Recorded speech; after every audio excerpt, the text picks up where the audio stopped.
What's going on, guys? Welcome back to the channel. So today we're going to do a first look and unboxing of this watch. It's new to the channel. It is the Polar Unite.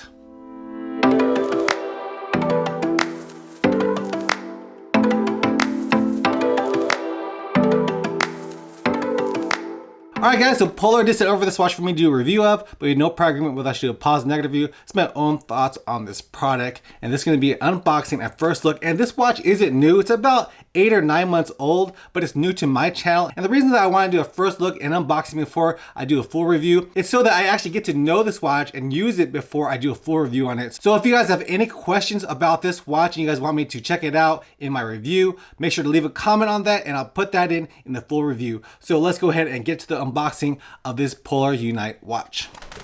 All right, so this is the Polar Unite box right here. You can see Polar Unite, and it does mention that this is a fitness watch.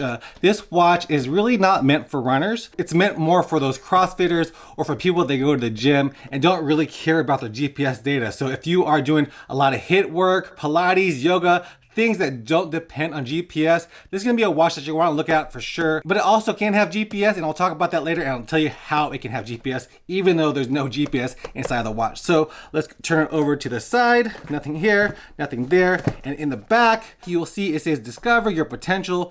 Polar Unite is a fitness watch that helps you train smarter, sleep better, and find the balance in your life." So the Polar ecosystem is something that I wasn't aware of before I started reviewing them, but once I got to start to know it, I've enjoyed it more and more and really kind of wanted to use it more and more. I can see a lot of benefits in the Polar ecosystem, and even though this is their most budget-friendly watch, they still do have a lot of the options that all the other higher-end watches have. All right, so let's go on to more of the box. It says it has advanced wrist-based heart rate, nightly recovery measurement, sleep stage tracking, and personalized daily workouts. So yeah, that's all part of the Polar ecosystem. The sleep stages that it does, it gives you probably the most sleep data out of all the watches out there. I'm not a big fan of sleep data because I do have sleep apnea, so I already wear a CPAP machine, so I know I sleep like crap anyway. But if you are interested in deep analytics of your sleep, the Polar watch system is where you're gonna wanna go to. And then also says the personalized daily workouts over here. That's gonna be the FitSpark. FitSpark is basically a personal trainer on your wrist. It'll take into account your sleep, how much you worked out the day before, your recovery, all of that to customize you a training plan, which will include yoga, resting, interval work, all of that. So basically it's a trainer on your wrist, and that's one of the cool features, that it really is adaptive to your own fitness. So let's see what else is over here. It says it has Bluetooth, and right here you can see it says connected GPS. So you can see right there it is a little phone. So the way that this Polar Unite works is that it uses your phone's GPS in order to get GPS. So you could use it as a running watch, but you would have to carry your phone with you at all times. I know a lot of people do carry the phones with them at all times, but for me, for instance, I never carry a phone with me. If I do, it's not that comfortable. Phones nowadays are huge, so I don't want to be carrying a huge phone on me on my run. But yeah, like I said, this is not made for runners. This is made for other people who like to work out and not use GPS. So that's about it on the box. So let's go ahead and take it out of the box. So here we go. You can see here's the watch face over here. And then let's go ahead and unbox it. I already unboxed this, but we'll go ahead and do another unboxing. So here you go. So here is the charger for it. This is a proprietary charger for it. What else you have? You have an additional strap right there, and then you have the pamphlets. So it has all different languages that you want to learn about that nobody is ever going to read, but it's nice that it does have that. So we'll put that over here. And then the box, it just comes out like this. So there you go, it comes out. All right, so you can see here's the watch right here. Let's move some of this stuff out of the way. So this is the watch, and this is a touchscreen watch. So you can see you can move it around left and right. It isn't the best responsive watch, but you kind of got to get used to it. Like you have to swipe gently, it'll get it. It's really not the most responsive screen. That was one of the issues with the Polar Ignite as well. Not super responsive. So you can see right there, it's not the most responsive. Sometimes it is and sometimes it's not. But I don't know, the UI on it isn't the greatest, but this is not a review. This is just, you know, showing you off the watch right here. It is Nice screen. The screen is like a dragon glass type of material, which what I was reading and what I saw is really comparable to Gorilla Glass. The difference between the hardness of it is pretty negligible, so it's just as hard as Gorilla Glass. But of course, these watches can get chipped and scratched, so make sure you do get a protective covering on it. And you can see right away that it is pretty a smudge magnet. It's like I've noticed. It's very smudgy. That's one of the things that I've noticed right away. The screen is like an OLED kind of type, so it's pretty bright. You can see right there. So this is one of the brightest screens on Polar. You see that's pretty bright. I do like this screen out of all the Polar screens, but of course, this is gonna mean that the battery life on this watch isn't gonna be the greatest. Some of the ways that they decided to save on battery life is to have it not an always on screen, because you see right there, it turned off. So you have to, flip it in order for it to turn back on. And there's about a 6-second on time.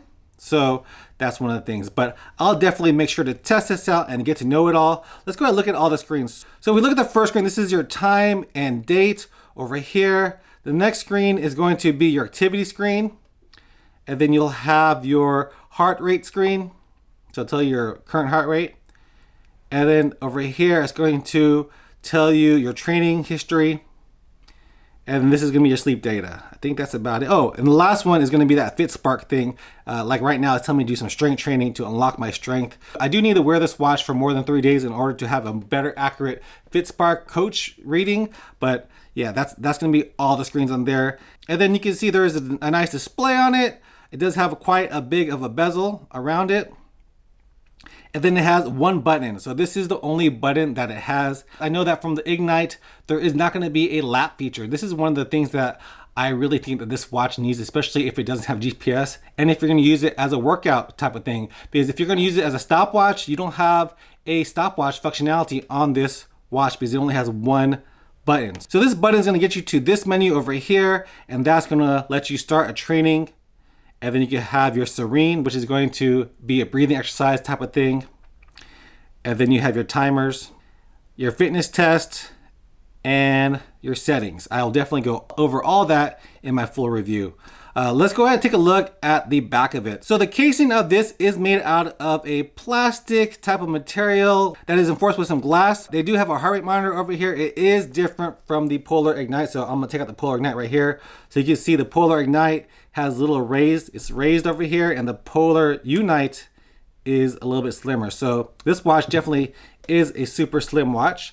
And because they did this different form factor for the heart rate monitor, it takes a different charger. So for the charger for the Ignite, it's like this. It's like a puck thing where you would just place it on there. And this is the same charger that they use for all their other watches, their Vantage M, their V2, their Polar Grit.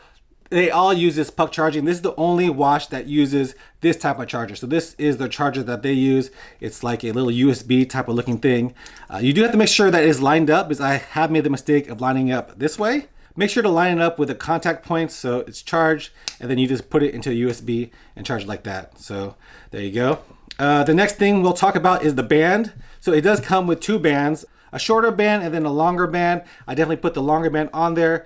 This is kind of a fake fabric type of material at the top. It does seem to, attract dirt. So there is that. And they did utilize a Apple type of clasping system where you have to poke it through the hole over here and then slide it into there. So it's kind of Apple-ish. I'll have to get used to this because I'm not used to this, and just putting this on the last couple of days has been a little trying. So I don't know if I like this or really hate this watch band yet, but I'll definitely tell you that in the review. And lastly, what's the price of this Polar Night? Like I said, this is the most budget-friendly watch that Polar makes, and it's a great way to get into the Polar ecosystem. If you're unsure about it, this is $150, so pretty budget-friendly. The other watch, the Polar Ignite, will cost you about $220, so there's a big price gap between those two. I'll definitely do a comparison between these two watches, and I'll do a good review on this watch in probably a month. So if you guys do have any questions on this watch, let me know in the comments down below, and I'll try to answer that in my full review. All right, guys, hope you guys enjoyed this first look and unboxing of the Polar Unite. If you guys did, give me a like, subscribe to my channel, and I'll see you guys next time. Peace.